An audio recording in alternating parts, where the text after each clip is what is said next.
Now that we know what all the tools are and what supplies we need to start hand embroidering, let's learn some of the basic stitches. So I'm actually going to use my 6-inch hoop here. I have this stitch sampler. It fits perfectly inside a 6-inch hoop. So that's what we're going to use today. So to start off, to get your fabric ready for your hoop, you're going to place the inside of your hoop down, put your fabric over the top. I usually try and have my fabric pressed and prepped. In some instances, I might use like an interfacing or something to thicken it on the back. And then I'm just putting my hoop right over the top, and then I'll tighten it down.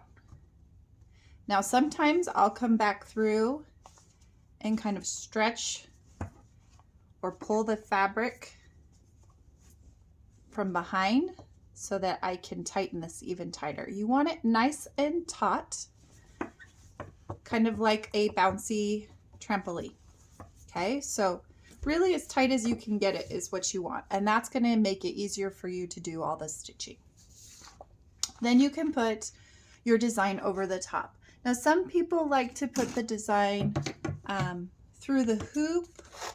I typically don't, but again, that depends on the design. If it's a really big design, then I might stick it through the hoop just to make sure everything kind of stays where it needs to go. But for this one in particular, just because we're doing our basic stitches, I am just going to put it right on top of my fabric here. And you can press it down a little just to get everything to kind of stay in place. So it kind of depends on how you like to do things as to whether or not you'll weave this through your hoop. Again, it's completely up to you how you do it. Now, if you don't want to do this, you could just take your fabric, place it over the design, and draw the design right onto your fabric as well with your water-soluble pens. So there's so many options. All right, let's get our needle ready. So I'm going to pull my needle out here, and I'm going to use my sulky fabric, or excuse me, my sulky thread or floss, embroidery floss. And I'm going to use 2 strands of it for this. So I just cut 2 really long strands, and then I'm going to put it right into my needle here. So I just got my thread through my needle here. You can also use a needle threader if you don't have great eyesight or you want to work a little faster. That works nicely as well. We're going to start with the back stitch today because I'm going to show you a method for tying the end of your string without having to tie a knot at the beginning. So to start with, I'm going to come to the end of my back stitch. I'm going to put my needle up through. I'm going to pull almost all the way. I'm going to leave about 1 inch or more of thread on the back. I'm going to go forward to do my first stitch, making sure my hand on the back is holding my thread in place. So it kind of looks like this. So I've got the back and the front. Now I'm going to come up about the same distance with my needle for my back stitch. But before I pull it all the way through, I'm going to check I have my threads at the beginning. Hold on, let me pull it through just a little bit more. My threads from the beginning. And I have this loop that I've made. I'm going to make sure the threads from the beginning go through that loop. So when I pull my thread the rest of the way, I actually pull that loop and catch those threads. And that's going to keep them from coming through on the front side. Can you see how that goes? And now I'm just going to continue my back stitch. Now my back stitch is literally just going backwards in my stitching. This is actually one of my favorite embroidery stitches. It's really simple and you can get a nice straight line. So I'm just going to come from the back again, about the same distance on that same line, and then stitch backwards, going through the same hole that I came down with on the previous stitch. Or I guess I came up. And then you just kind of continue on that line all the way down. And that's what a back stitch is. It's very simple, really basic stitch, but it fills in the entire line. There's no holes or gaps in the line at all. It's all the way across. Now the hardest thing with a back stitch is spacing. And I do know some people that like use their fingernail to help them space.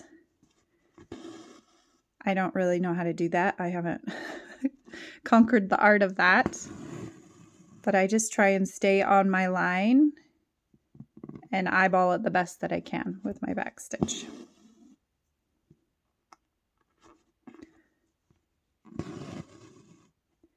Now we're to our last one.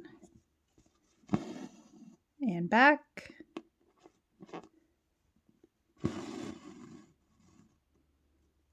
And there's our back stitch. Doesn't that look nice? And this is a stitch I use quite often, especially on felt ornaments. I use a lot of back stitch to get that nice line. We've got the back stitch. Let's do the straight stitch. The straight stitch is actually one of the easiest stitches. And in this specific design, it's kind of silly because it's way too long. You would normally not do a straight stitch this long, but we're going to show you anyway. So we're going to come up from the back and we're literally just going to sew straight across. And that's all a straight stitch is. Super, super simple straight stitch. You won't often do just a simple straight stitch. A lot of times it would go in with what we call a running stitch, which is what's over here on this side. So let's go ahead and show you how to do the running stitch. The running stitch, you come up from the bottom and you can see it's a kind of a dotted line. That's what your running stitch is. I'm going to go forward about, on this one, let's say 1/4 of an inch. Pull my thread through. Got a little extra friend there.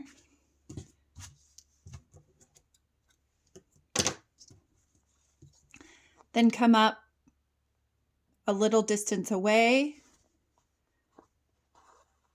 and go across the same amount.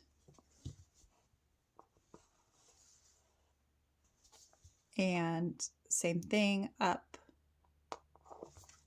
the same distance away and down. And that's really all that the running stitch is. It's like you're running, right? And your steps are a distance apart. Now the running stitch is, again, one that you'll use quite often. And it can become a decorative stitch if you use like a curve or you know, a zigzag or something with it. But that's your running stitch. So we have our straight stitch, our running stitch, and our back stitch, which are all straight lines for the most part. Now we're going to change our thread color here. So I'm just going to show you how I will tie this off. And again, this is so I don't have to use any knots. I'm just taking my needle and my thread. There's a small little bit of fabric, or excuse me, floss right here. I'm just going to pull my needle up through that. Sorry, it's kind of a weird angle. A couple of times. And it's going to kind of create that knot for me so that I don't have to actually try and tie a little knot. And then I just cut that little part with my thread, and I have my stitches on here with no additional craziness on the back. I've got my needle all threaded, and then the bottom of it still has a little loop on it. You can see my little loop here. So we're going to start the chain stitch here. So I'm going to come up through the end of the chain stitch where my line is here. I'm going to leave an extra bit of fabric on the back here. I'm going to go back down basically through the same hole that I just made in my chain stitch. Pull. But I'm going to leave a loop on the front for my chain stitch. Now I'm going to bring my needle back up just a little distance away on my line, and I'm going to put my needle through that loop and pull. So you can kind of see it makes this cute little loop here. I'm going to again go back down basically in the hole I just came up from. And I'm going to pull it through that hole, leave that loop again, jump forward, put my needle through that loop, pull, again go back through the same hole, leaving a loop on the front side,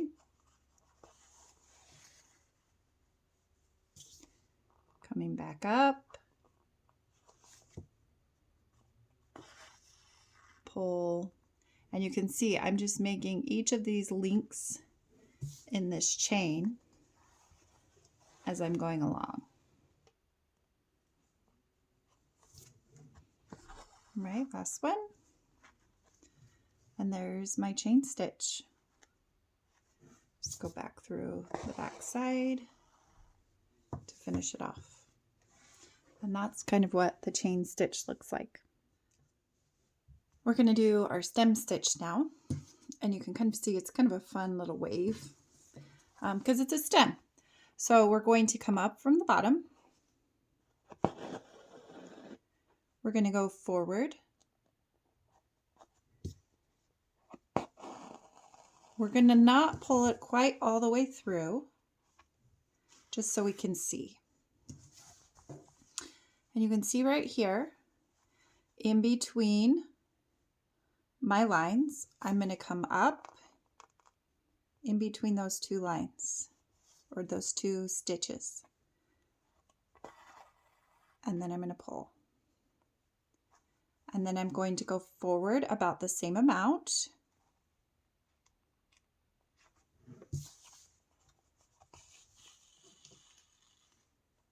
Okay. And then I'm going to come up through that first hole. Oops. Right there. But I want to make sure that my thread is on the same side, that my loop is on the same side, and then pull. So see, my thread's always coming off this top side. So now I'm going to go forward just about the same amount. It's a little far.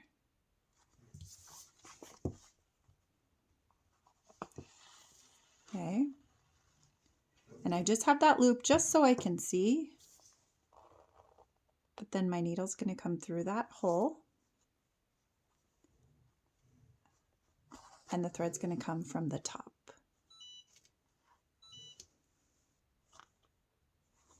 And to finish it off, we'll just go right back through that very first stitch and pull.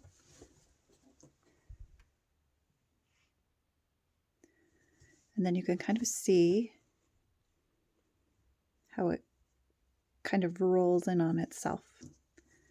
And that's a stem stitch. It's a very neat stitch. Next, we're going to do the split stitch. A split stitch is very similar to a stem stitch. You're going to come up at the front. You're going to go forward.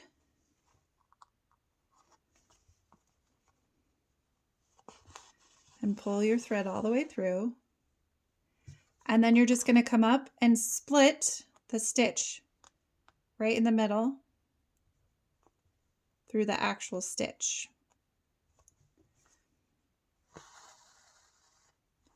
And then you'll go forward.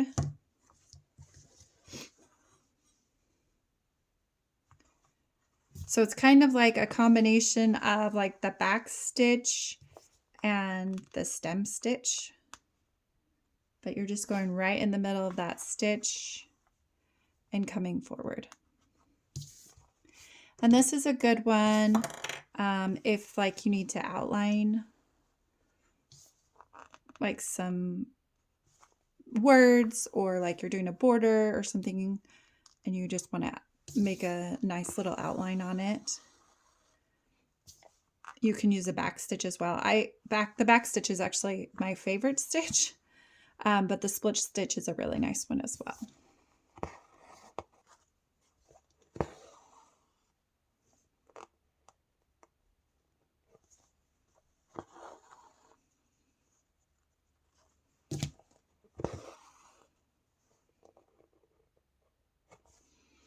Now I'm at the end here.